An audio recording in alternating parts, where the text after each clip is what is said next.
The 75th running of the Florida Derby feels like that type of race that could come down to inches. 9 contenders, 4 coming off of incredible performances.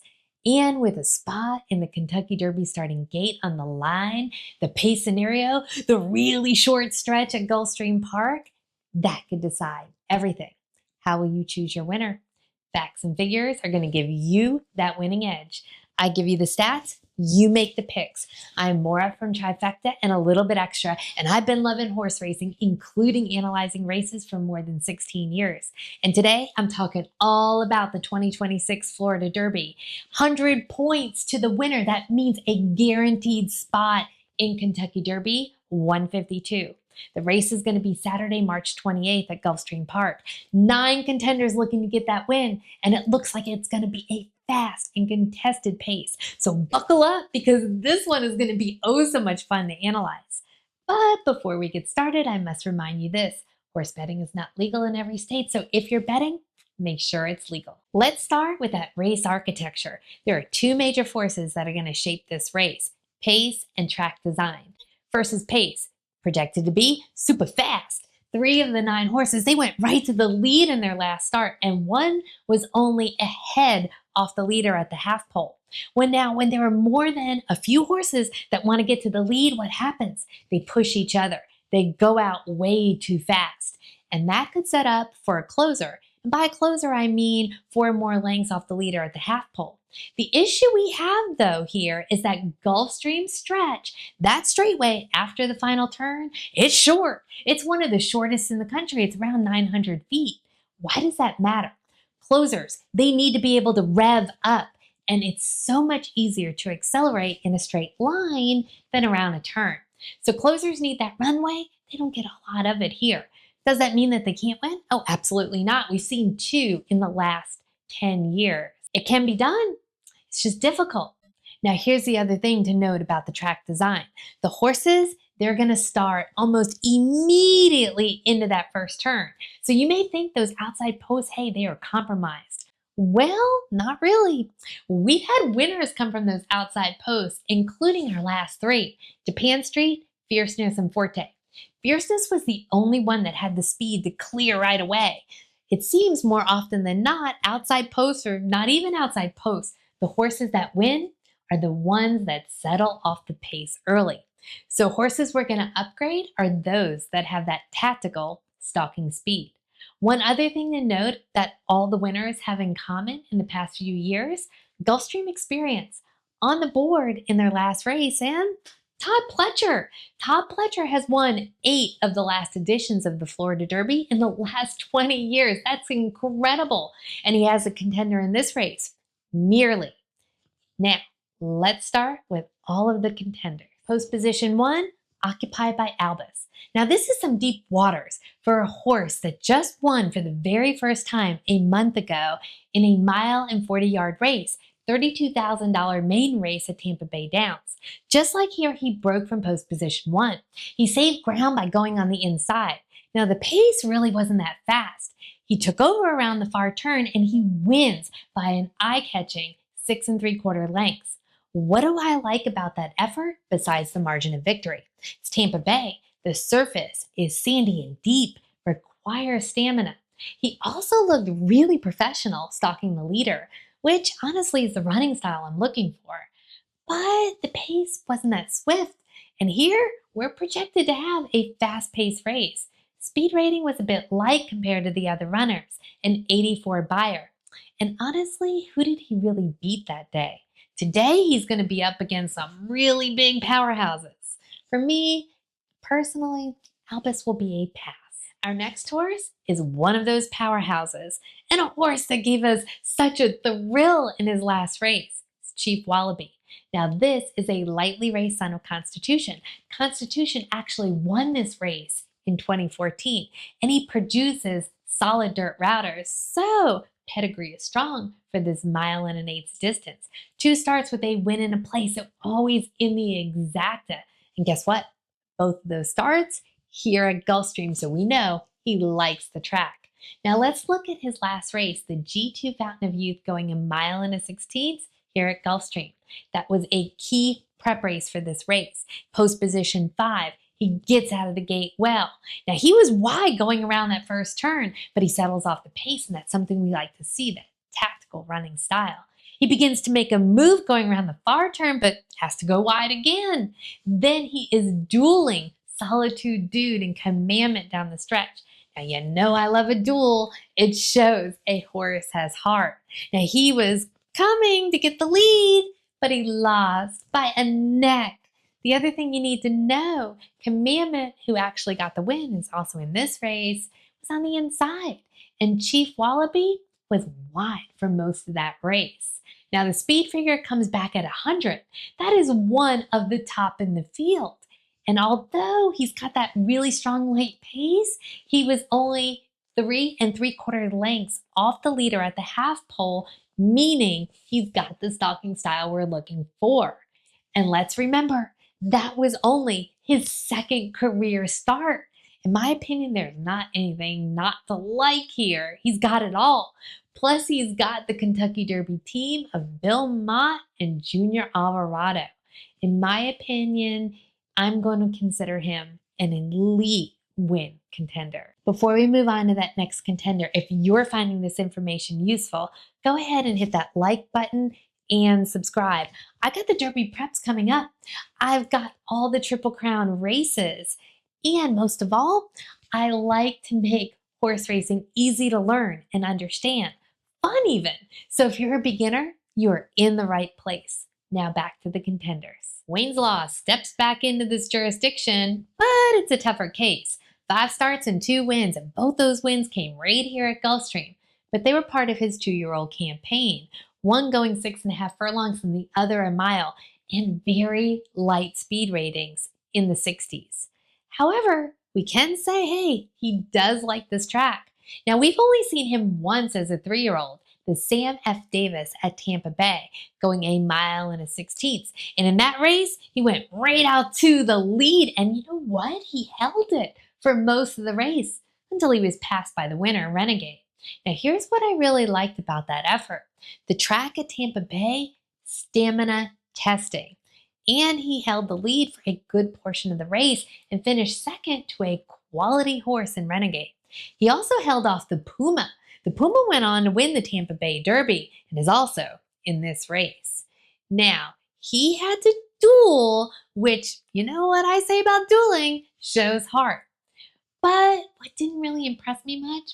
Slow fractions in that race. Now, we may expect that because of the deeper surface, but a speed rating of an 86, kind of light compared to these contenders. It's going to be a much faster pace here, and given some of the early speed with these runners, I'm not so sure he's going to be able to get to that lead. For me personally, maybe he's got the potential to hit the board. I just don't see him as a win contender. Our next horse, he laid down the law in the Grade 2 Fountain of Youth.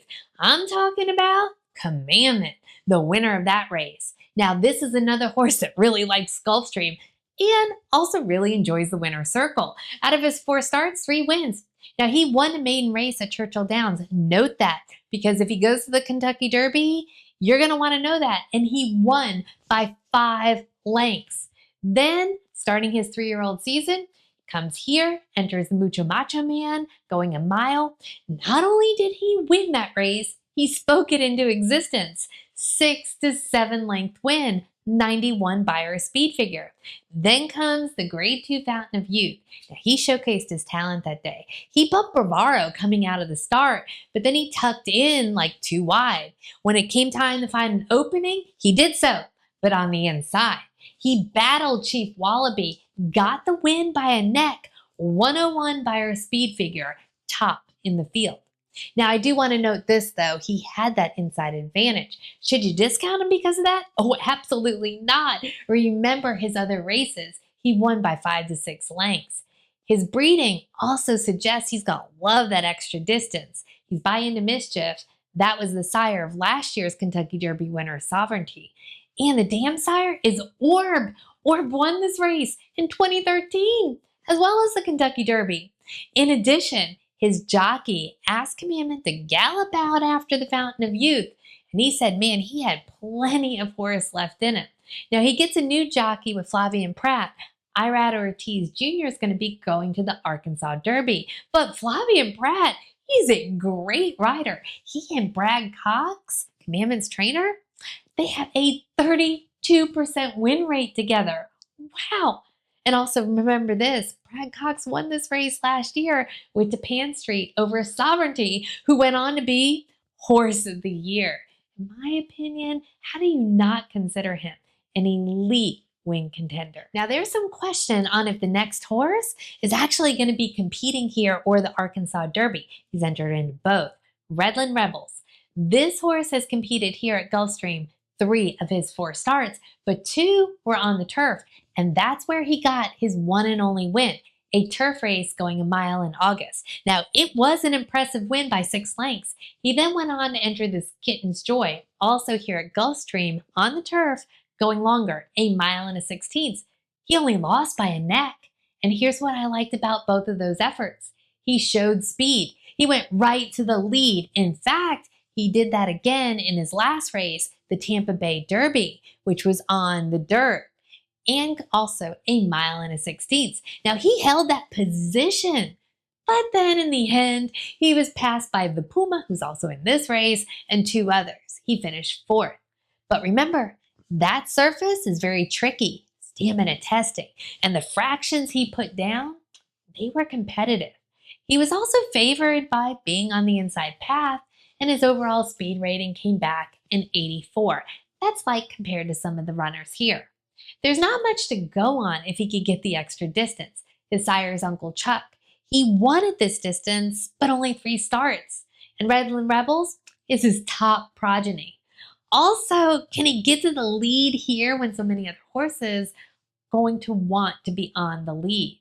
For me, there is potential, but not an elite win contender. The next horse, he's nearly perfect. We're talking nearly. Won his last 3 races here at Gulfstream by, get this, nearly 20 lengths in total. In his last race, the G3 Holy Bull at the end of January, he had to duel in a really hot pace race, 22 and change, 45 and change, before he drew off and got that win by 5, and he earned a 98 Beyer speed rating, one of the top in the field.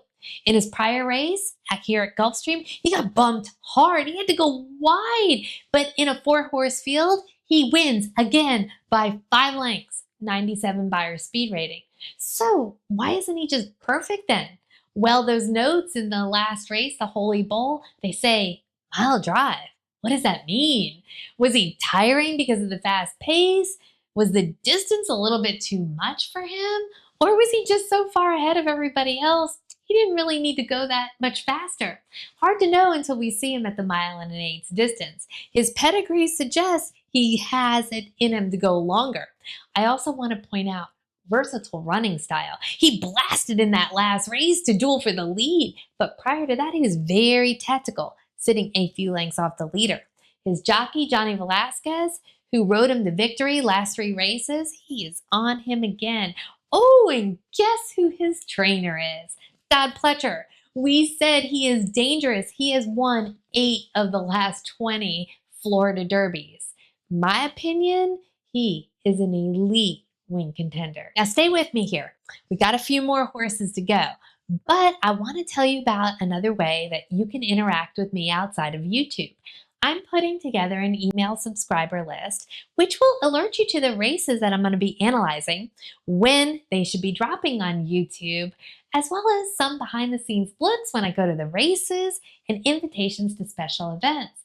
Also, if you're going to the Kentucky Derby your first time this year, I'm putting an online event together just for you.